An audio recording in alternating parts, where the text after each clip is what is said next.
Kashikan zaman lafiya a crypto space. Na ƙarshe ya fi muhimmanci. Na farko, kafin kai deposit ka tabbatar ka ware kuɗin abinci, kuɗin cin abinci, kuɗin sayan abinci, kuɗin transport, kuɗin basic needs ɗinka na yau da kullum, don komai zai iya faruwa.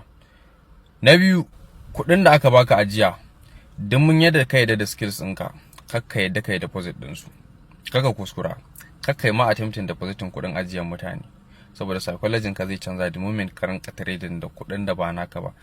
Is way better ka sai prop farm dan ka yi depositin kuɗin da aka baka ajiya ko kuma kuɗin da karanto kuɗi ka ce za ka yi trading, kaka kuskura kaiwa. Na uku, kaka sama kanka kauna ko soyayya wani project, saboda akwai wasu daga cikin ku kawai dan project ya musu suna mai daɗi, idan suka makale mishi suka ɗauki ilahirin gaba ɗaya rayuwarsu suka ɗora akan shi, sai ya gama lalata musu rayuwa sannan idan suke buɗewa.